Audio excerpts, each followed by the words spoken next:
Hey YouTube, how are you today? This is the first part of my Mitsubishi Express short wheelbase build. Pretty much it's just an example for a backpacker or someone just touring around Australia on the cheap. And just deck it out as cheap as possible so it can tour this great country of ours. So I'm going to go into a bit of detail with this video, and if I find that a lot of it is skipped and there's no interest in it, the future parts will be less detailed, as I just like to get to the point to do my videos. So I'll try this one in more detail. Okay, here it comes. My first thing is to put in my electrical wire from the start battery. I'm going to put the cable in from there, and that will feed my DC charger. So I'll bring the cable up here, put a fuse near the battery, and that'll feed my DC charger. Okay, there's the van. I've got it up on a couple of ramps, makes it a bit easy to get under, so I can tie my cable underneath.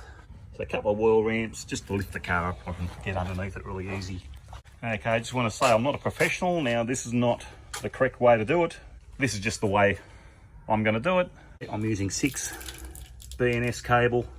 I got this from eBay. I'll be using a MIDI fuse. This will be up near the battery on the positive. It will be in this split tubing as well. So pretty much from the battery under the vehicle, and it'll come out over there is what I'm doing. This is the battery end that I'm doing. I've got my MIDI fuse holder. I'll give you an example on what I do to put my lugs on. I'll just show you on one, and then I'll do the rest of mine. So you can either use one of these hammer crimps, like I use this for the big battery cables. Like if you've got one of them, you can put your lug on the end of the cable, put it in, hammer it down. I'm going to use one of these crimpers. It's got the adjustable sizes here, so I'm just going to use one of them. If you get really stuck, you can solder it. I've had no issues soldering these on. Now, some people go on, you shouldn't solder them, but I've never had a problem. I've never had one break or crack like they claim they do. But anyway, it's up to you. You can crimp with one of these and solder. I'm just going to use the crimper. Okay. I get these lugs in a box from eBay, a sort of box like that. There's plenty there to choose from. So I've got wire cutters. Just get your PVC bit off. Comes off like that. You can give the wire a bit of a twist if you like. Get your lug, slip it straight on. Fits on like that. Okay, here comes my crimper. Okay, so that's in the crimper there. I'll crimp it down.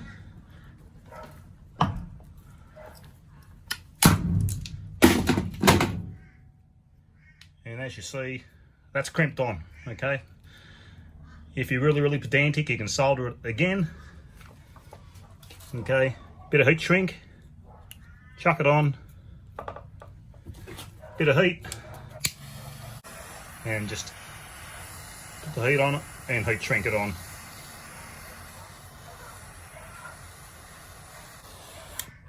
And that's all I'm doing for all my lugs. So I'll continue and put all these on, and then I'll show you the end result.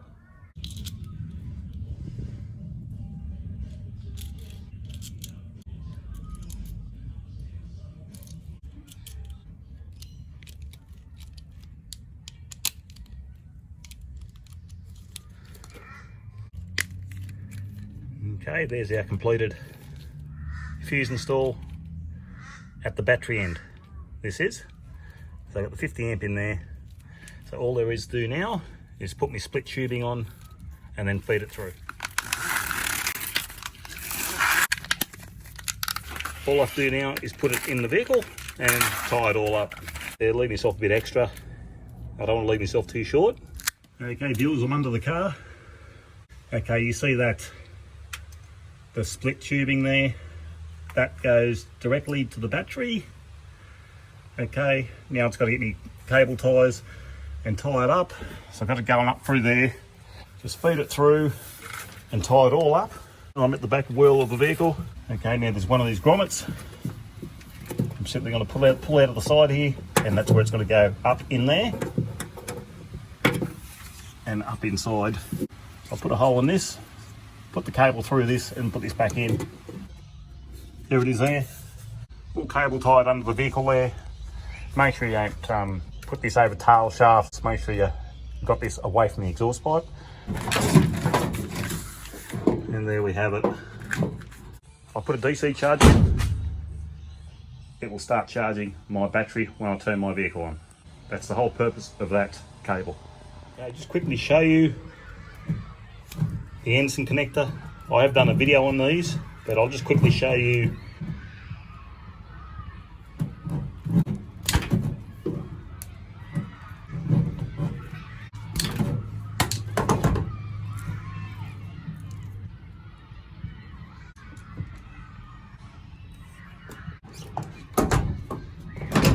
Okay, that's one.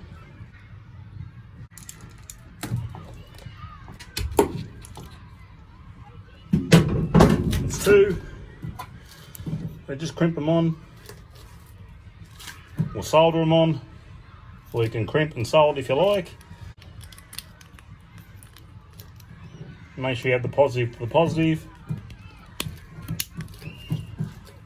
It's clipped in, and then we just put the negative in. And it's clipped in. And there's a quick Anson connector. At the battery is connect the red to the positive, the black to the negative. Tighten that up. That's that one done. Now just hook the negative up.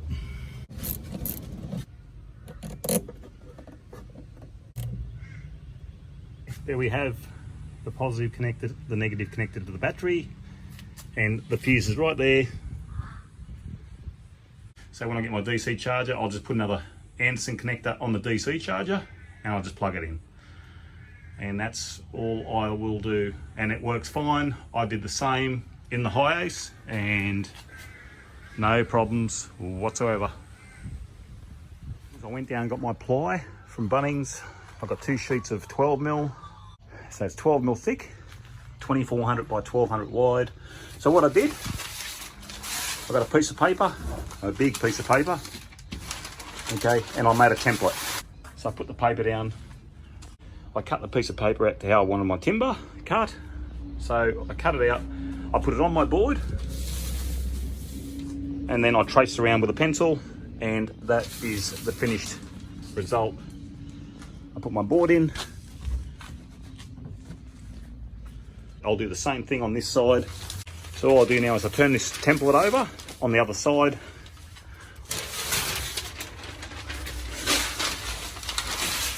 And we'll see if that fits there. But I think that should be about the same. Yeah, it's approximately the same around the whirl arch. So I'll just cut the width of my timber. Then I will cut out my whirl arch. Okay, here's my piece. I cut it 300 wide. Now I simply just flipped my template over, and this is the other side of the van on the wheel arch. And as you see, I've got a pencil. I traced around my template. Okay. And now I'll just cut it out.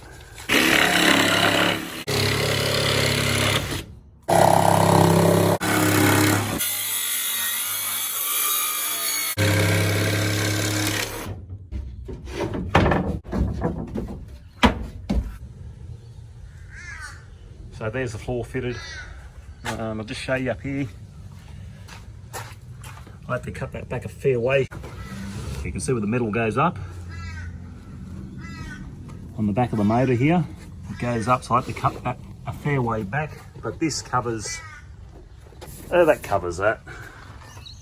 I'll get this floor up now and fill the holes in on the floor before I screw this down. Okay viewers, now with the floor removed, I've got these anchor points. I've got to drill out of the boards of the floors. So there's the holes there. So what I've done, I just got under the vehicle with the pencil and just marked them, drilled them out. Now them holes, they're for the anchor points. So I'm going to put these back in because I do use this as a daily driver, and sometimes I pick things up. I can just tie things down, and it'll hold my floor down as well. It'll help with that. I'm also going to screw the floor down in the middle, but So I have to, of course, fill the holes in the floor. I've got a few holes here and there. Don't know if you can see that on camera, but there are a few holes I've got to fill in. So I will silicone them up, and then I'll put the floor back in and I will screw it down.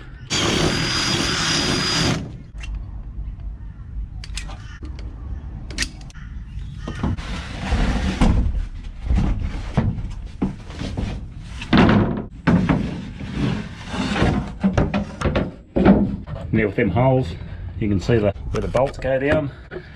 So I'll put my anchor points back in and I'll screw it down, and that's the floor done.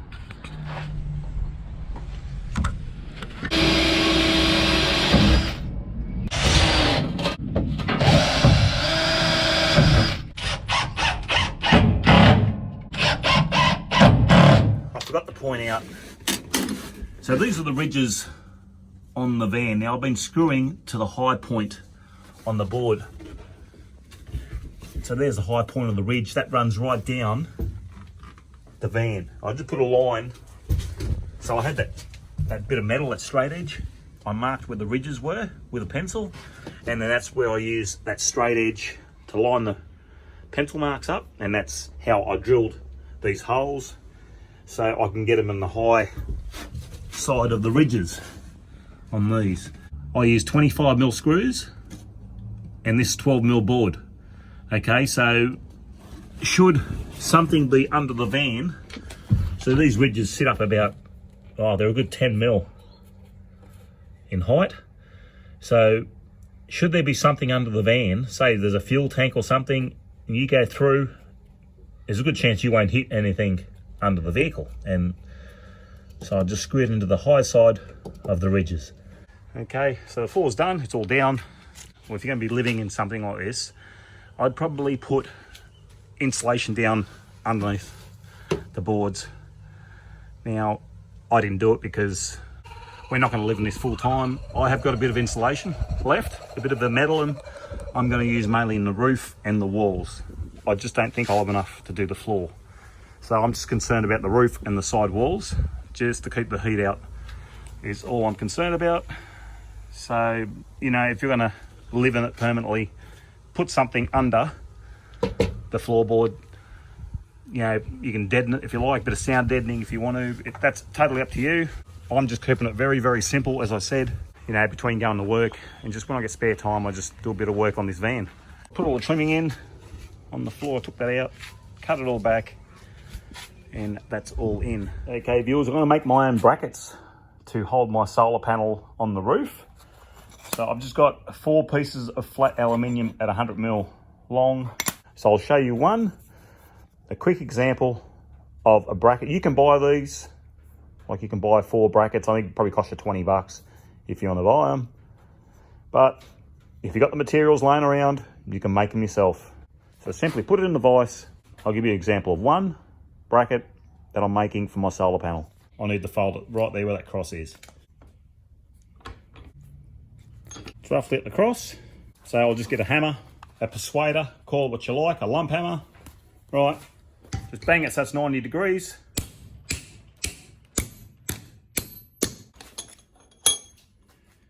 There is a simple L bracket for my solar panel. So I'll just drill this hole bigger now. So now I'll just show you what's going on the roof bar. So that will slide in. Okay.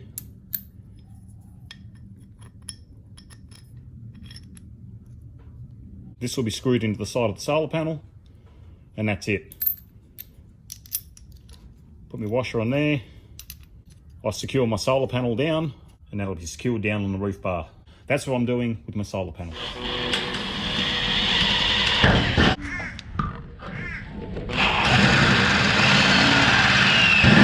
Now I'm just drilling my hole for my entry for the solar panel cable. And this will just pretty much, so my cable will come up here for my solar panel. I've got this on eBay. I think you call this a cable entry gland, I think they call it. I think they're about 10 bucks. And I'll just use Sikaflex to stick this down.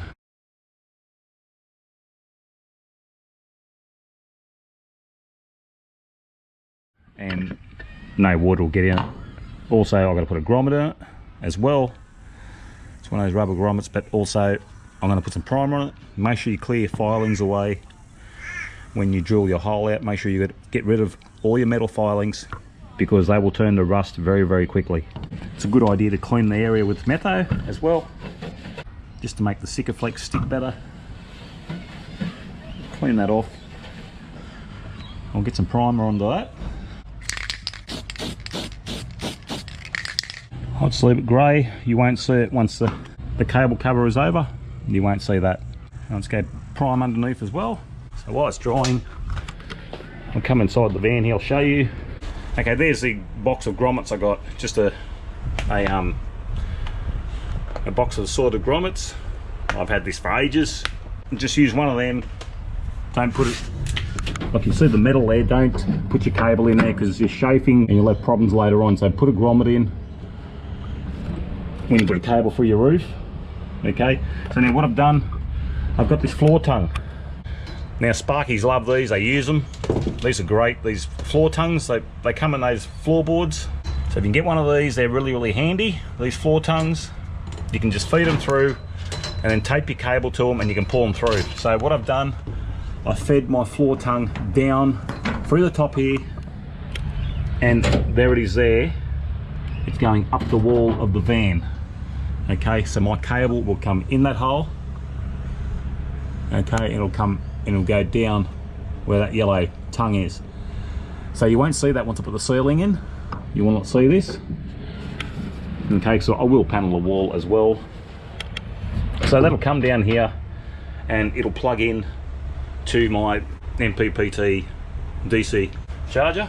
So this is only a temporary solution at the moment. It's just my portable battery box. This is my Enercore clear case battery. I've done a video on this battery. I'll be using the 120 amp hour slimline battery, which will be sitting approximately this location right here. Once I get the bed frame in, I can put that battery in, but for the time being I'm going to do a little camping trip in this van and I'll just use this battery, this portable battery, for the time being.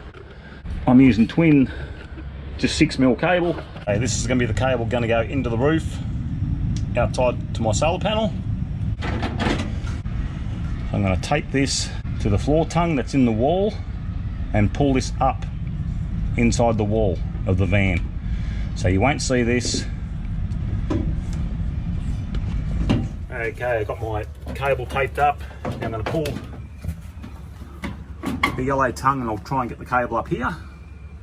I'm just hoping it's got to fit up here because it's a fairly small gap there, but I'll see how I go.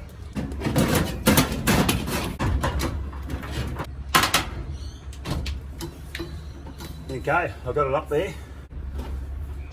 Take that off. Okay, let's go up now and put the grommet in. I got the split tubing up through here. It was a very tight fit, but there it is. I'm quite pleased with that, that's for sure. Have something to protect your cables. But anyway, there's the grommet. Now I'm going to put Sikaflex around that on the bottom and up the top, and as well around the cable. I've done the same story in the Hyos and I haven't had a problem with leaking. So I'll just strip this back a bit more and I'll get more cable up. I can put my solar panel on and connect it up. And pretty much there's my cable. I can connect that into my MPPT of my DC charger. And when the panel's on the roof, that'll charge from the solar. That is the point of putting my Anderson plugs on, because having a portable battery in the meantime, and I can just take this out and I can just plug the Anderson plugs directly into my new battery because it has Anson connectors on it. I'll just use the same on the DC charger and just simply unplug and plug. Pretty simple. Cable pulled up. I'll seal that around the cable, and then what I do, I'll just show you this, what I'm going to do, and then I'll just do it off camera. I'll feed one cable in there, the other cable in there, Sikaflex the cover down to the vehicle. Put my Anderson plug on here, or if you want an MC4 connector, it's up to you, but I've got an Anderson plug on my solar panel. I'm going to put an Anderson plug here, I've had no problems with the Anderson plugs. I have them on the Hi-Ace, I haven't had an issue. But if you've got the MC4 connectors, you can use those. I'm going to show you how I'm going to mount the solar panel. So there's my bracket. I'll just show you on one.